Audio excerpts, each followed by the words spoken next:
आज हम आपको भगवान शंकर जी की बड़ी ही अद्भुत कथा सुनाने जा रहे हैं। अगर आप यह कथा सुन रहे हैं तो हम आपसे अनुरोध करेंगे कि कथा को पूरा सुनिए, क्योंकि इस पवित्र कथा को पूरा सुनने से मनचाहा फल की प्राप्ति हो सकती है और आप अपने जीवन से तनाव और चिंता मुक्त हो सकते हैं। अक्सर लोग अधिक चिंता, तनाव और व्याकुलता में स्वयं का स्वास्थ्य, धन, संबंध, ऊर्जा, शक्ति और अनेकों नुकसान कर देते और इसी वजह से सही निर्णय भी नहीं ले पाते हैं, जिसके कारण वे तरह तरह के समस्याओं में फंसे रहते हैं। तो हम इस कथा के माध्यम से जानेंगे कि हम अपने जीवन के सभी तरह के चिंताओं और तनाव को कैसे कम कर सकते हैं और अपने जीवन को आनंदमय और संतुलित बना सकते हैं। इसलिए आप इस कथा के अंत तक जरूर बने रहिए। जैसा कि हम जानते हैं कि भगवान शिव कैलाश पर्वत पर निवास करते हैं और उनका कोई महल तो है नहीं, और पार्वती जी जब भी अपने पति शिव जी के साथ विभिन्न देवताओं के निवास स्थान पर जाती और वहां उनके सजे धजे बड़े बड़े महल देखती तो उन्हें बड़ी हीनता का बोध होता। वे यह महसूस करती कि उनसे छोटे छोटे देवताओं के पास भी बड़े बड़े आलीशान महल है, परंतु स्वयं उनके पास कुछ भी नहीं कहने को। तो वे के देव महादेव शिव की पत्नी हैं, परंतु उन्हें रहने के लिए मिली हैं कैलाश पर्वत की कंधराएं और पहनने के लिए मिले हैं साध्वी जैसे वस्त्र। किसी उचित आवाज के अभाव में वे अन्य सुख सुविधाओं का भी उपभोग नहीं कर पाती। एक दिन पार्वती ने अपने मन की यह व्यथा अपने पति शिव से कह ही दी। सुनकर शिवजी मुस्कुराए, बोले, इसमें हीनता की तो कोई बात नहीं देवी, प्रत्येक एक व्यक्ति की अपनी जीवन शैली होती है।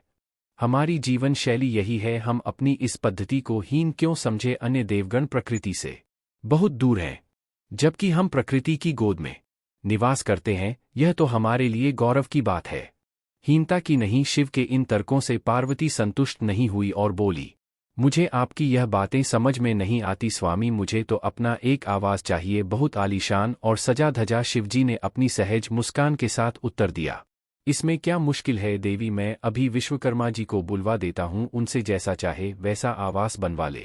विश्वकर्मा जी को बुलाया गया। पार्वती जी ने आदेश दिया, हमारे लिए ऐसा विशाल और आलीशान महल बनाओ जैसा विश्व में अन्यत्र कहीं भी ना हो। विश्वकर्मा जी ने आदेश स्वीकार किया और निर्माण कार्य प्रारंभ हो गया। कुछ ही समय में पार्वती की इच्छा के अनुसार विशाल आलीशान महल तैयार हो गया। पार्वती जी प्रसन्न हो गई। गृह प्रवेश की तैयारियां होने लगी। पार्वती जी चाहती थी कि गृह प्रवेश के समय सभी प्रमुख देवता उनके यहाँ उपस्थित हो। शिवजी ने भी इसमें सहमति दे दी। सभी देवी देवताओं को आमंत्रण भेज दिए गए। गृह प्रवेश के समय सभी प्रमुख देवी देवता कैलाश पर्वत पर आए और उन्होंने उस महल की भूरी भूरी प्रशंसा भी की, परंतु विश्व नियंता ब्रह्मा जी खामोश रहे। जब सभी देवी देवता अपने अपने स्थानों पर जाने लगे तो पार्वती जी ने ब्रह्मा जी से पूछा, ब्रह्मदेव जी, क्या आपको यह आवाज पसंद नहीं आया। ब्रह्मा जी ने आश्चर्य व्यक्त करते हुए पार्वती से प्रति प्रश्न पूछा, मैंने ऐसा कब कहा देवी, आपके चेहरे की भाव भंगिमा कुछ ऐसा ही कह रही है। प्रभु पर्वपाती जी ने अपनी शंका स्पष्ट की। फिर ब्रह्मा जी को मौन देखकर पार्वती जी ने अपनी बात आगे बढ़ाई और कहा, आप कुछ संकोच कर रहे हैं क्या ब्रह्मदेव जी, स्पष्ट कहिए क्या बात है। ब्रह्मा जी ने थोड़ा रुककर उत्तर दिया, और तो सब ठीक है देवी, परंतु इस आलीशान महल पर शनिदेव की दृष्टि है। इतना कहकर ब्रह्मा जी वहां से चले गए। पार्वती जी ने ब्रह्मा जी की बात शिव जी को बतलाई तो वे भी कुछ चिंता में पड़ गए, लेकिन भगवान शिव जी तो अंतर्यामी हैं, वे सब कुछ जानते हैं कि आगे क्या लीला होने वाली है। पार्वती जी ने शिव जी से पूछा, शनि की दृष्टि से क्या हो सकता। प्रभु शिव जी ने उत्तर दिया, देवी, शनिदेव की दृष्टि से हमारा यह महल जल सकता है। यह सुनकर पार्वती जी चिंतित हो गई और फिर उन्होंने पूछा, इसके लिए कोई उपाय कीजिए।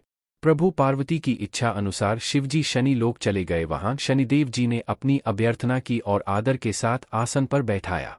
आसन ग्रहण करके शिवजी ने अपने आने का प्रयोजन कह सुनाया, देवी पार्वती ने जो आवास बनवाया है उस पर आपकी दृष्टि है, इसलिए वे चाहती हैं कि आप उधर से अपनी दृष्टि हटा ले। शनिदेव ने करबद्ध निवेदन करते हुए कहा, मैं थोड़ा नटखट जरूर हूं भगवन, परंतु आप निश्चिंत रहे, माता पार्वती जी के आवास पर दृष्टि डालने का मैं दुस्साहस नहीं करूंगा। शनिदेव का आश्वासन पाकर शिवजी बोले, शनिदेव, मैं आपसे प्रसन्न हूं, आप जो भी चाहे वह मांग सकते हैं। शनिदेव ने विनम्र भाव से उत्तर दिया, प्रभु, आपका दिया हुआ सब कुछ मेरे पास है, अब और क्या मांगू। एक इच्छा अवश्य है, वह है आपका तांडव नृत्य देखने की, बहुत दिन हो गए उसे देखे हुए अपना नृत्य दिखला सके तो कृपा होगी न। देव का यह अनुरोध शिवजी को अच्छा लगा। वे अपना डमरू बजा बजाकर नृत्य करने लगे। उधर पार्वती जी ने कैलाश पर जब डमरू की ध्वनि सुनी तो उन्होंने सोचा कि शनि ने अपनी दृष्टि हटाने से मना कर दिया है, इसलिए स्वामी क्रोधित होकर तांडव नृत्य कर रहे होंगे। और यही सब सोचकर वे बहुत दुखी हुई। पार्वती जी बहुत अधिक चिंतित और तनाव में आ गई। कुछ समझ नहीं आ रहा था कि वे क्या करें। उन्होंने सोचा कि शनिदेव ने यदि दृष्टि हटाने से मना किया तो संपूर्ण संसार में यह उनका और उनके पति देव का घोर अपमान होगा और वह अपमान असहनीय होगा। पार्वती जी अत्यधिक सोचने के कारण बहुत अधिक चिंतित हो गई। उन्हें समझ नहीं आ रहा था कि उन्हें क्या करना चाहिए। और फिर वह सोचने लगी कि यदि वे तत्काल अपने नवनिर्मित आवास में आग नहीं लगा देंगी तो नी की कुदृष्टि से वह जल जाएगा। इसलिए पार्वती जी ने स्वयं ही अपने महल में आग लगा देती हैं और वह धू धू करके जलने लगा।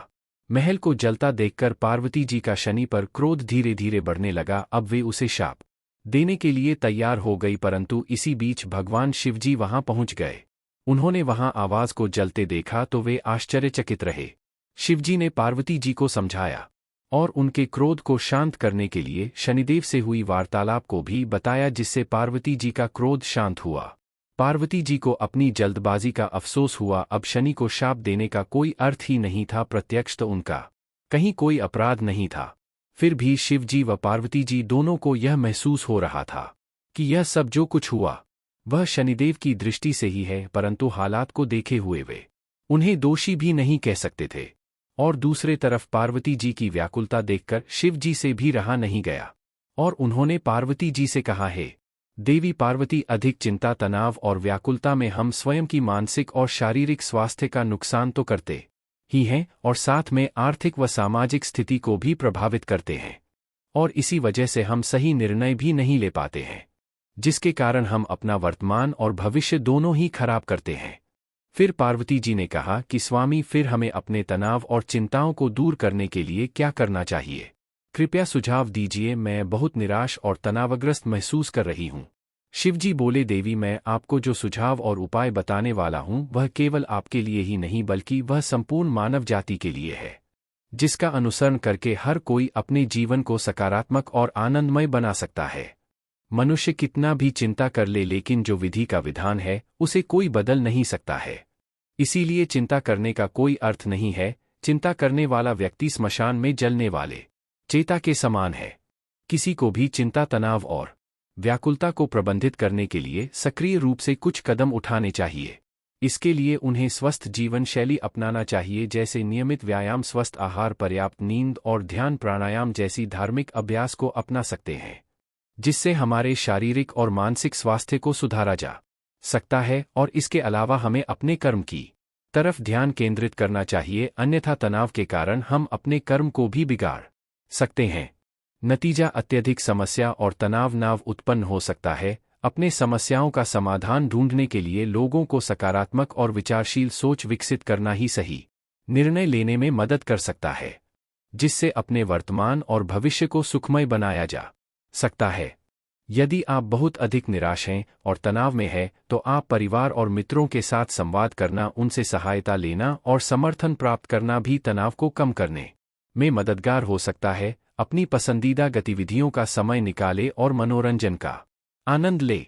यह आपको तनाव से दूर रखने में मदद करेगा। अपने कार्य को व्यवस्थित रूप से करें, समय को उपयुक्त रूप से व्यय करें और आवश्यकता अनुसार विश्राम लें। इन उपायों को अपनाकर आप अपने तनाव और चिंता को कम कर सकते हैं, जिससे जीवन को सुखमय बनाया जा सकता है। शिव जी की बात सुनने मात्र से ही पार्वती जी तनाव और चिंता मुक्त हो गई।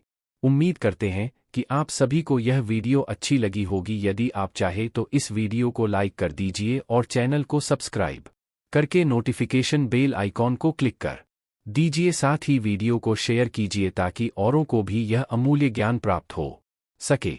हम आपके बेहतर भविष्य की कामना करते हैं। धन्यवाद।